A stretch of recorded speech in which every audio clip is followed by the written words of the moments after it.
jeu du mouvement, la chronique de Radio Grand Lac pour retrouver la joie du mouvement au quotidien avec Joe. Hey, auditrices, auditeurs de Radio Grand Lac, bienvenue.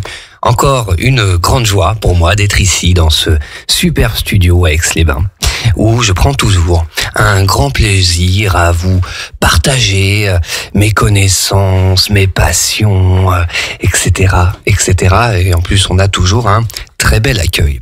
Donc, aujourd'hui, c'est un beau jour, c'est un beau jour aujourd'hui, oui, on se croirait en novembre.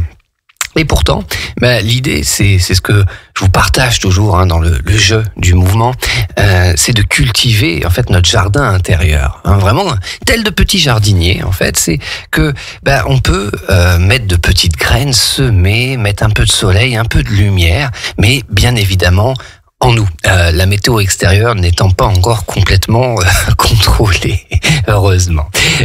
Du coup, c'est l'idée à cette période, normalement, les beaux jours arrivent, on a une énergie donc qui change. Évidemment, nous sommes sujets à des variations, à des mouvements en fonction des saisons. Et c'est donc intéressant de se reconnecter un peu à ces choses profondes. Comment est notre sommeil? Comment est notre appétit? Techniquement, ça ne devrait pas être exactement le même toute l'année, évidemment.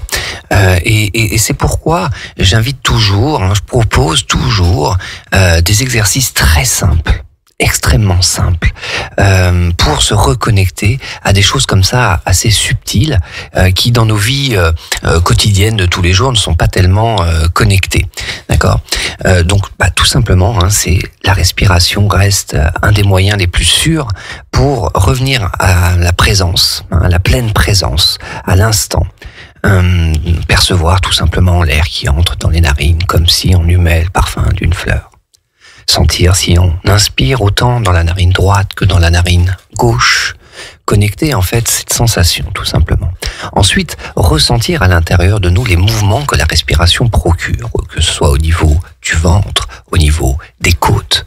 Peut-être pour aller un peu plus loin même dans le dos. Mais oui, on peut respirer dans le dos. La cage thoracique est vraiment une cage, elle fait bien tout le tour. Et donc c'est très très intéressant. Mais ce que je vous dis là, c'est pas forcément en se mettant en tailleur, dans un dojo ou une salle de yoga. Vous voyez, c'est simplement en fait le faire comme ça, en faisant la vaisselle, en voiture, en faisant ses courses, peu importe. Vous voyez, c'est avoir cette présence comme ça quotidienne. Il n'y a pas besoin d'énormément d'énergie, il n'y a pas besoin d'énormément de temps en fait, puisque on peut le faire en faisant entre guillemets autre chose. La méditation en fait, si vous voulez, est un état. C'est pas une chose que l'on fait. Quand on dit je vais faire de la méditation, on est déjà plus, si vous voulez, dans le vrai. On est déjà un peu sortir du truc, puisque être en méditation, justement, c'est ne rien faire. Être en méditation, c'est être. Et c'est ce grand sujet de l'être et du faire. Dans nos sociétés actuelles, on est énormément poussé dans le faire. Je vais faire mes cours, je vais faire mon travail, je vais faire mes devoirs, je vais tout le temps faire du sport, faire des activités, etc., etc. On peut démultiplier les effets de nos actions par cette présence et donc par un état d'être. Et en fin de compte, on peut transformer un petit peu comme ça notre état d'être à volonté grâce à des formes de méditation. Il en existe plein. Et notamment, sentir l'air entrer et ressortir des narines, tout simplement, c'est une forme déjà de méditation. On entre déjà dans un état de méditation.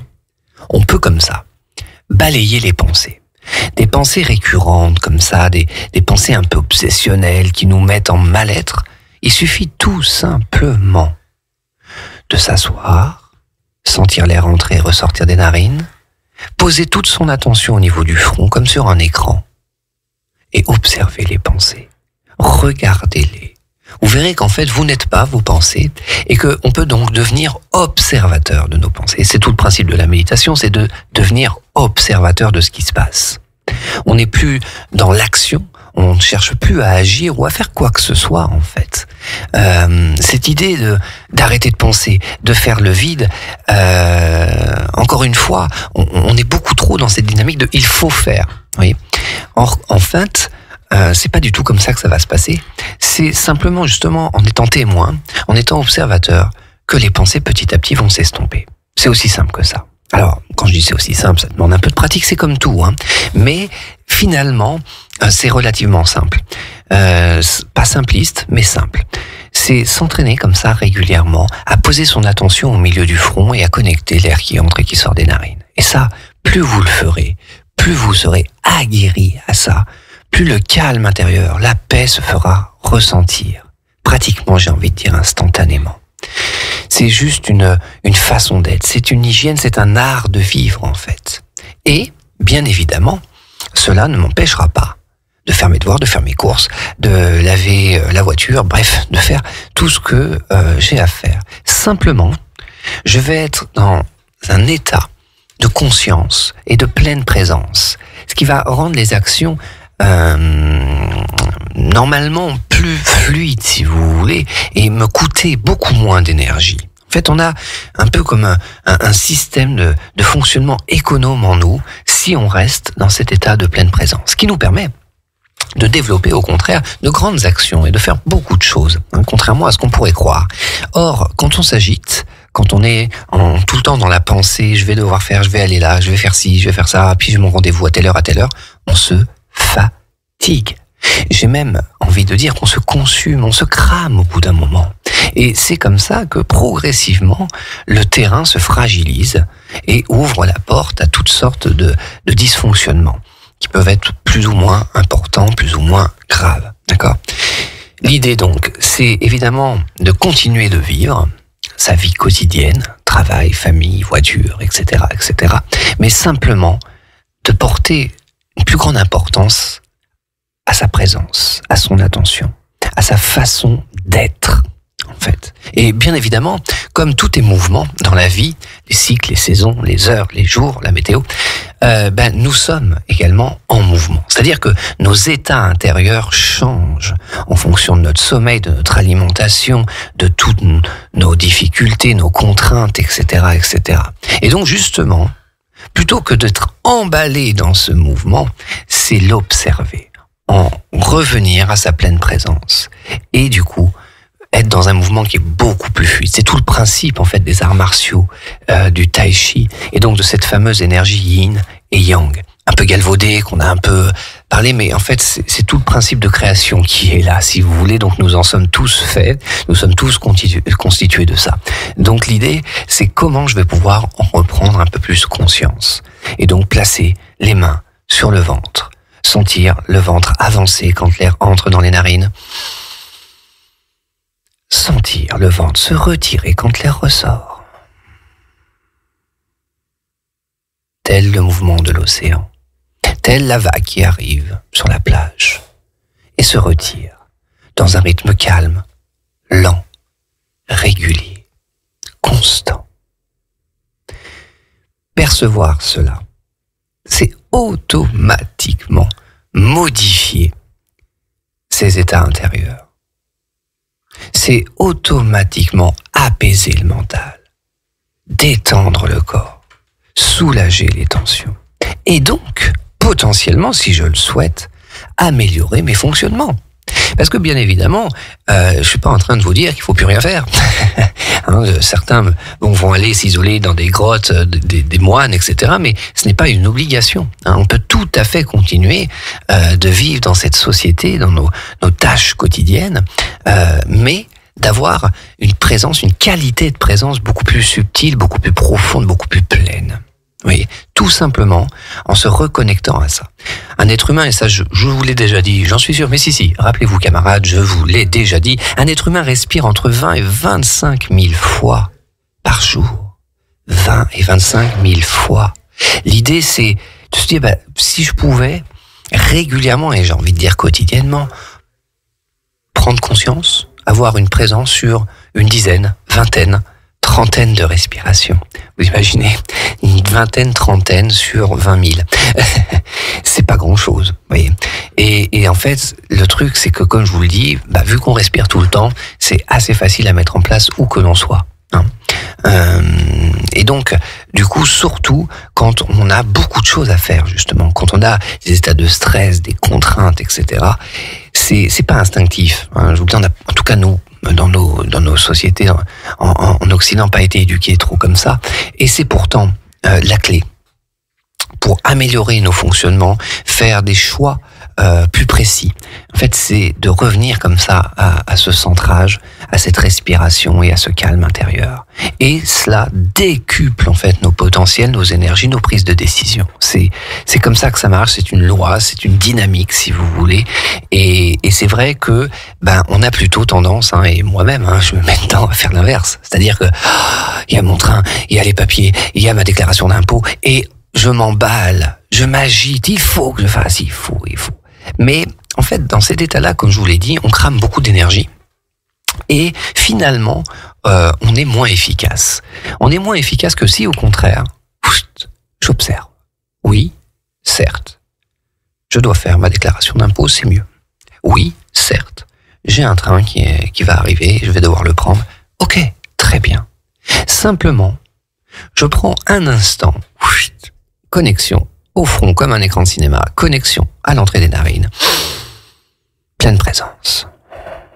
Et après, bien évidemment, on peut pousser le truc un peu plus loin et sur son écran frontal, se projeter en fait en train de faire ces choses, mais de les faire avec une telle aisance, avec une telle puissance, avec un tel calme. Oui. Et en 30 secondes, 1 minute, je change complètement mon état d'être. Mes états internes se modifient et je suis du coup beaucoup plus à même de fonctionner et de faire tout ce que j'ai à faire. Voyez, ce sont vraiment des techniques qui paraissent extrêmement simples, mais je vous assure, c'est loin d'être simpliste, c'est extrêmement puissant, c'est une manière de vivre, c'est un art de vivre. Et le discours qu'on se raconte, le dialogue interne, va être profondément modifié si vous vous placez en tant que témoin, en tant qu'observateur de vos pensées. Vous verrez qu'elles perdent très très vite de leur consistance, de leur impact. Et c'est en revenir à ce jardinier intérieur. Qu'est-ce que je cultive? Si je sème en fait quotidiennement des graines de pensée, de stress, de peur, d'anxiété, que voulez-vous récolter au printemps? Voyez, si au contraire, j'assouplis un peu, je prends un peu de distance, je me mets plus en observateur, et volontairement je décide de semer des graines plus constructives, plus nourrissantes, plus jolies, plus agréables, j'ai de grandes chances, et je dis bien que j'ai de grandes chances, je vous dis pas que c'est assuré, mais j'ai de grandes chances de récolter de bien meilleurs fruits, de bien meilleures fleurs au printemps. Oui, c'est une météo intérieure en fait que l'on peut gérer. Et oui, bien évidemment, je suis comme vous quand il pleut 2 jours, 3 jours de suite, il y a de la grêle, il y a du vent, qui fait froid, c'est moins agréable. J'ai moins envie d'aller me balader, etc., etc. Mais grâce à ces techniques, à cette présence, c'est que ça n'affecte pas non plus profondément mes états intérieurs. Voyez, c'est d'être capable quand même de conserver un soleil à l'intérieur, un petit jardin fleuri, même si la météo à l'extérieur est moins réjouissante. Voyez, et c'est comme ça que, en fait, on va tisser, si vous voulez, petit à petit, des liens beaucoup plus profonds, beaucoup plus agréables, en fait, tout simplement. Puisque notre météo intérieure reflète en fait énormément de choses dans nos connexions avec les autres, tout simplement. Donc c'est vraiment ces exercices simples et c'est se reconnecter à ces énergies intérieures. Donc je vous ai déjà donné des techniques de yin, de yang, de respirer dans la narine gauche, de respirer dans la narine droite, comment on peut le faire dans les exercices de pranayama en yoga. Nous allons à nouveau, avec ma compagne, proposer une retraite fin juin, début juillet dans le sud de la France, et dans le sud, en Provence, à côté de Saint-Rémy de Provence. Et donc, si vous voulez aller beaucoup plus loin là-dedans, je vous invite bien sûr à me contacter. Vous avez toujours mes réseaux sur Instagram, sur YouTube, le jeu, JE du mouvement. Bien évidemment, vous pouvez retrouver toutes ces belles chroniques de Radio Grand Lac sur radiograndlac.com sur le site. Et oui, il y a un magnifique travail qui est fait où toutes les émissions sont répertoriées, dont la mienne, évidemment que je vous conseille vivement. évidemment. Pour moi, aujourd'hui, c'est fini, mais pas pour vous. Pas pour vous sur Radio Grand Lac, ça continue. Simplement, la belle Anaïs, aujourd'hui, nous fait défaut suite à petit problème de santé de son invité. Donc voilà, elle sera remise à une prochaine. En revanche, à 16h, vous avez place au possible avec Camille et Julie. Et donc, je vous souhaite une magnifique journée sur Radio Grand Lac. Radio Grand Lac.